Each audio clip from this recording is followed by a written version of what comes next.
Dombivli MIDC परिसरातील chemical कंपन्यांमध्ये सुरू असलेल्या आगीच्या आणि स्फोटांचं सत्र काही थांबण्याचं नाव घेत नाहीये। येथील अमुदान या केमिकल कंपनीत मोठ्या स्फोटाची घटना घडून काही दिवस उलटत नाहीत तोच आज सकाळी या परिसरात पुन्हा एका केमिकल कंपनीत भीषण आग लागल्याची घटना समोर आली आहे। डोंबिवली MIDC फेज 2 मधील ज्या अमुदान कंपनीत भीषण स्फोटाची घटना घडली होती त्याच फेज 2 मधील इंडोअमाइन या केमिकल कंपनीत आज सकाळी 10 वाजण्याच्या सुमारास आगीची घटना समोर आली।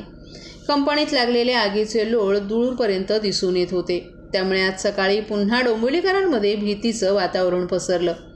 घटनास्थळी अग्निशमन दलाचे जवान हजर झाले। ही आग विझवण्यासाठी अथक प्रयत्न सुरू केल्याची माहिती स्थानिक प्रशासनाकडून देण्यात आली। ही आग नेमकी कशामुळे लागली आणि त्यात किती नुकसान झालं याची अद्याप माहिती मात्र मिळू शकली नाही।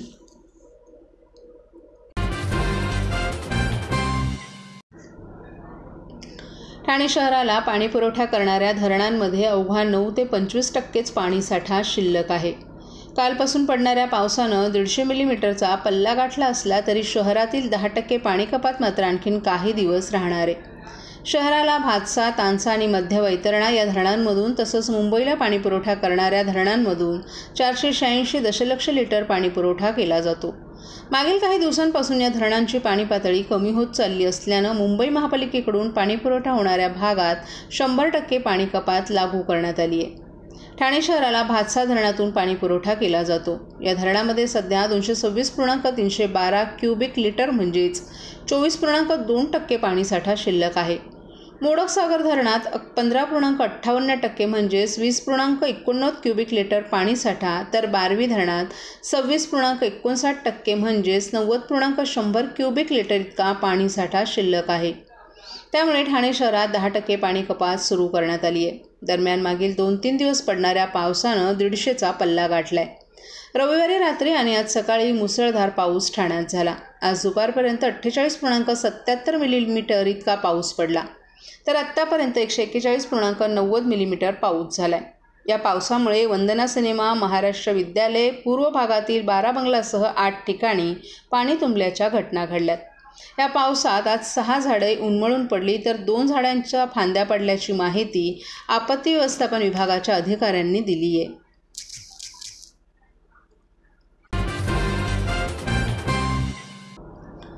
वसंत विहार येथील तुळशीधाम भागात बुधवारी पहाटे एका 27 मजली इमारतीतील सदनिकेत अचानक आग लागल्याची घटना घडली।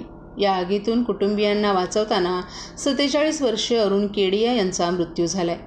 आगीचं कारण अद्याप अस्पष्ट असल्याची माहिती ठाणे महापालिका आपत्ती व्यवस्थापन विभागानं दिली आहे। अरुण यांच्या मृत्यूनं हळहळ व्यक्त केली जाते।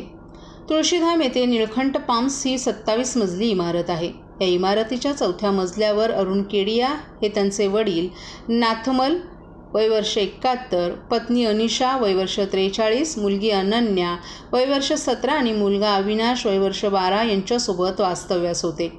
बुधवारी पहाटे 3 वाजण्याच्या सुमारास त्यांच्या सदनिकेस अचानक आग लागली। या आगीनंतर अरुण यांनी त्यांच्या कुटुंबियांना सदनिकेतून बाहेर काढलं परंतु ते बाहेर पडू शकले नाहीत। या घटनेची माहिती ठाणे महापालिका आपत्ती व्यवस्थापन, अग्निशमन दल आणि पोलिसांना मिळाल्यानंतर पथकं घटनास्थळी दाखल झाली। सुरक्षिततेच्या दृष्टिकोनातून इतर रहिवासी देखील इमारतीखाली आले होते। पथक सदनिकेत गेले असता अरुण हे बेशुद्ध अवस्थेत आढळून आले। त्यांना परिसरातील एका खासगी रुग्णालयात उपचारासाठी दाखल करण्यात आलं परंतु तेथे त्यांना मृत घोषित करण्यात आलं। पथकांनी या सदनिकेला लागलेल्या आगीवर नियंत्रण मिळवले।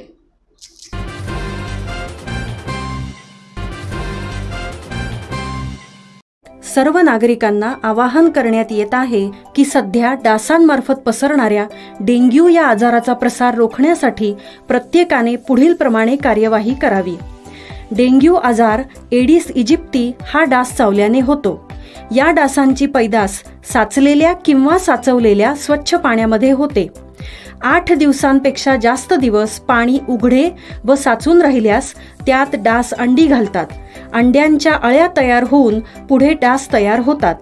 यासाठी आपल्या घरातील पाणी साठे उदाहरणार्थ बॅरल्स, पिंपे, टाक्या, हौद, रांजणे इत्यादी दर आठवड्याला रिकामे करून घासून पुसून कोरडे करून पुन्हा भरावे। 1 दिवस कोरडा दिवस म्हणून पाळावा। पाणी साठ्यांना घट्ट झाकणे बसवावीत। किंवा जुनी साडी, चादर, धोतर यांनी बांधून झाकून ठेवावीत, म्हणजे डास त्यात जाऊन अंडी घालणार नाहीत. घराच्या गच्चीवर, आजूबाजूला, अंगणात कोठेही पाणी साचू देऊ नये. भंगार सामान उघड्यावर टाकू नये. उदाहरणार्थ टायर्स, प्लास्टिक सामान, कुंड्या, टाकाऊ वस्तू इत्यादी. अशा सामानात पावसाचे पाणी साठून त्यात डेंग्यूच्या डासांची पैदास होते. घरातील कूलर्स, फ्रीजच्या पाठीमागील ट्रे हे देखील वेळोवेळी कोरडे करावेत. लक्षात ठेवा, नुसत्या फवारणीने डास घनता कमी होत नाही, तर त्यासाठी डास पैदास ठिकाणे नष्ट करणे ही आपल्या सर्वांची जबाबदारी आहे. कोणताही ताप अंगावर न काढता जवळच्या शासकीय रुग्णालयात मोफत औषधोपचार घ्या. अशा प्रकारे नागरिकांनी सहकार्य केल्यास डेंग्यूचा प्रसार रोखणे सहज शक्य आहे.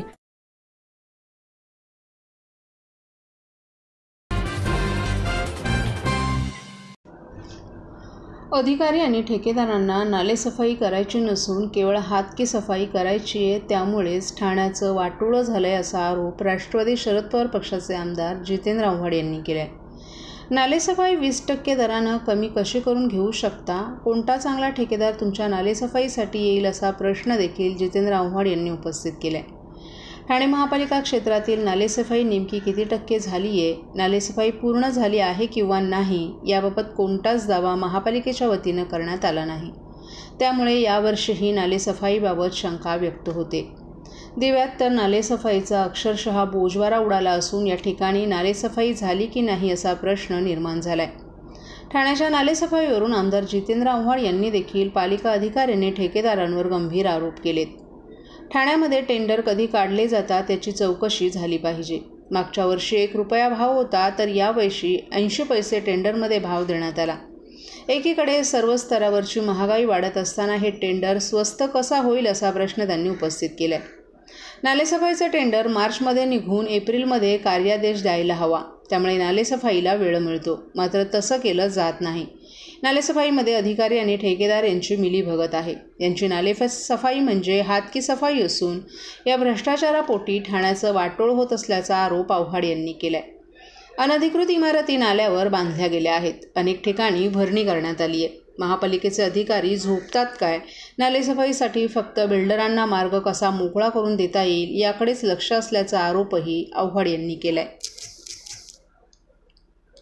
नाले जे आहेत ते साफ झालेले नाहीत, त्यामुळे पाणी तुंबण्याची शक्यता आहे. ठाण्यामध्ये टेंडर कधी काढले जातात याची चौकशी झाली पाहिजे. मागच्या वर्षी 1 रुपया भाव होता, तर यावर्षीचा भाव टेंडरमध्ये 80 पैसे करण्यात आला. एकीकडे सर्व स्तरावरची महागाई वाढत असताना हे टेंडर स्वस्त कसं होईल? ह्या टेंडरमध्ये जे काय अडथळे येतात ते वेगळेच. पण पहिली गोष्ट, हे टेंडर मार्चमध्ये निघून एप्रिलमध्ये अलॉट व्हायला हवं, म्हणजे त्यांना वेळ मिळतो नालेसफाई करायला.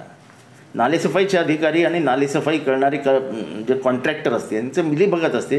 पावसाळ्याच्या 8-15 दिवस अगोदर त्यांना वर्क ऑर्डर दिली जाते आणि मग थोडीशी नालेसफाई गेली की पावसाची वाट बघत असतात. पाऊस आला की तो कचरा वाहून जातो आणि यांची नालेसफाई झाली, हातकी सफाई. त्यामुळे ही नालेसफाई झालेलीच नाही, कोणी केलेलीच नाही. ठाणे महानगरपालिकेचं दुर्लक्ष असतं. माझ्यासारखा माणूस कॉन्ट्रॅक्टरला 10 वेळा फोन करतो आहे. हो साहेब, करतो ना साहेब, झालं, उचललं साहेब, केलं साहेब.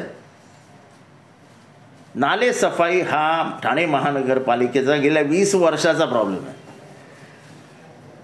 वंदना सोसायटी, गजानन महाराज चौक, आता बाजारपेठ. एक तर पहिली गोष्ट म्हणजे अनधिकृत बिल्डिंगमध्ये मुळे नाल्यावरती बांधल्या गेल्या आहेत, भरणी केली गेली आहे. आत्ता कळव्यामध्ये मागच्या वर्षी खूप पाणी भरलेलं पारसिकनगरमध्ये. तिथे स्नेह पार्क नावाची सोसायटी आहे, त्याच्या मागच्या साईडला एक मोठा नाला आहे. तो मोठा नाला तिथल्या एका बिल्डरनी बुजवूनच टाकला आणि त्याला एक छोटासा पाईप दिला आहे. आता त्या पाईपमधनं पाणी जाणारच नाही, परत तिथे पाणी तुंबणार. म्हणजे अधिकारी झोपतात काय? भरणी कुठे होते, काय होते, भरणी येते कशी गावामध्ये? आता कवश्याच्या बाजूला, शिळच्या बाजूला डोंगरावरनं येणारं पाणी जायला वाटाच नाही आहेत. परत एकदा शिळच्या पूर्ण रस्त्यावर पाणी असेल. कौशाला आलो तर मोठे मोठे नाले आहेत, साफच झालेले नाहीत. बिरादर नावाचा कॉन्ट्रॅक्टर आहे, काय बिराजदार का बिरादर काहीतरी नाव आहे, त्याला 4-5 वेळा फोन करून सांगितलं अरे नाले साफ करून घे. हो ना साहेब, करतो ना साहेब, काही केलेलं नाही. नशीब या बाजूला पल्ले नावाचा कॉन्ट्रॅक्टर आहे, तो ऐकतो तरी, माणसं तरी पाठवतो. पण एकंदरीतच नाले सफाई तुम्ही 20% कमी रेटनी कसे काय करून घेऊ शकता. आणि मग कोण चांगला कॉन्ट्रॅक्टर तुमच्या नालेसफाईमध्ये येईल. मुळतः तुम्हाला नालेसफाई करायचीच नाही आहे, नालेसफाईत हात मारता येतो का एवढंच बघायचं आहे. आणि त्यामुळे या भ्रष्टाचारापोटी ठाण्याचं वाटोळं होतं. ठाण्याचं जे पाणी भरतं सगळ्या भागांमध्ये, मुंब्रा, कौसा, दिवा, नौपाडा म्हणजे हेच वंदना टॉकीज, गजानन महाराज चौक, बाजारपेठ, हे सगळं राबोडीमध्ये